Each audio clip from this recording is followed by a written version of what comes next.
যেই উদ্দেশ্যে আবু সাইদের মতো মৃত্যুঞ্জয়ী সাহস দেখানো যারা আত্মদান করেছে, যে একটা সক্ষম দক্ষ জনগোষ্ঠীর বাংলাদেশ গড়ে উঠবে, সেই লক্ষ্যে তারা যেন এই একটা পদক্ষেপের দিকে তারা তাদের প্রতিভার স্বাক্ষর রেখে আমাদেরকে বাংলাদেশের মুখ আরো উজ্জ্বল করবে। আজকে 16 জুলাই, এই 16 জুলাইয়ের গভীর যে একটা গুরুত্ব আছে আমাদের বাংলাদেশের নতুন যাত্রায় আমরা যে স্বপ্নগুলো দেখছি, সেই গভীর গুরুত্বের কথা স্মরণ করে কিন্তু আমরা আজকের আলোচনাটা শুরু করতে চাই। আলোচনা ঠিক নয়, আজকে আমাদের এই পরিচিতি পর্ব। আপনারা জানেন আবু সাইদ বেগম রোকেয়া বিশ্ববিদ্যালয়ের শিক্ষার্থী ছিলেন তখন।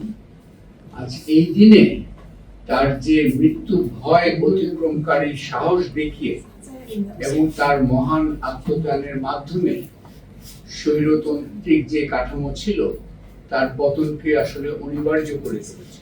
আবু সাইদের আত্মত্যাগ কিন্তু এই যে পরিবর্তনের যে ধারা হয়েছিল সেটাকে কিন্তু বেগবান করতে সবচেয়ে বড় ভূমিকা রেখেছিল, যার স্বীকৃতি স্বরূপ আজকে রাষ্ট্র থেকে এটাকে জুলাই শহীদ দিবস হিসাবে পালন করা হচ্ছে। এবং আমি অনুরোধ করব আমাদের কার্যক্রম শুরুর আগেই আমরা আবু সাইদের আত্মার প্রতি শ্রদ্ধা জানিয়ে আমরা দাঁড়িয়ে 1 মিনিট নীরবতা পালন করি। আমরা যে জার্নিটা শুরু করেছি অলমোস্ট আমাদের এই 2025-এর জার্নির আমাদের অলমোস্ট 3 মাস ধরে আমরা কার্যক্রম পরিচালনা করে আজকে অলমোস্ট শেষ পর্যায়ে চলে এসেছি। আমরা আমাদের দল আজারবাইজানে যাবে আন্তর্জাতিক ইকোনমিক্স অলিম্পিয়াডে অংশগ্রহণ করার জন্য।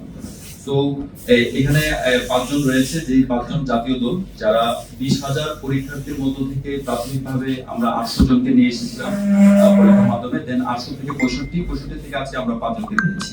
তো আমরা আশা করছি যে এই 5 জন হচ্ছে জাস্ট আইকন, কিন্তু এই 5 জনের সাথে কিন্তু হাজার হাজার তরুণরা রয়েছে, পার্টিসিপেশনে ছিল, বিভিন্ন কার্যক্রমে অংশগ্রহণ করেছে। তো আমাদের মূল উদ্দেশ্যটা হচ্ছে বাংলাদেশ ইকোনমিক্স অলিম্পিয়াডে তরুণদেরকে অর্থনীতিতে আরো বেশি তাদের জ্ঞানটা বৃদ্ধি করা এবং বাংলাদেশের অর্থনীতিকে তরুণদের মাধ্যমে আরো বেশি সমৃদ্ধ করা, এটা হচ্ছে আমাদের মূল টার্গেট। তো এই জন্য আমাদেরকে সার্বক্ষণিকভাবে আমাদেরকে ডক্টর হোসেন জিল্লুর রহমান স্যার আমাদেরকে দিক নির্দেশনা দিয়ে থাকেন। এবং ইতিমধ্যে আপনারা এটাও শুনেছেন যে সিটি ব্যাংক আমাদের সাথে এবছর ছিল স্পন্সর হিসাবে, এবং কো স্পন্সর হিসাবে ছিল ঢাকা ব্যাংক এবং কোবালি ব্যাংক। তো আমাদের সবার সহযোগিতায় আমরা আজকে এই জায়গায় এসেছি। আমরা আশা করব ভবিষ্যতেও বাংলাদেশের তরুণদেরকে নিয়ে বাংলাদেশের অর্থনীতিকে আরো সমৃদ্ধ করার জন্য আমরা সবাই এগিয়ে যাব। একনল সোপ, দেশের নাম্বার 1 হালাল অ্যান্টিব্যাকটেরিয়াল সোপ, ন্যাচারাল ব্যাকটেরিয়ালাইসিসের সুরক্ষায় ফ্রেশ ও অ্যাক্টিভ সবসময়।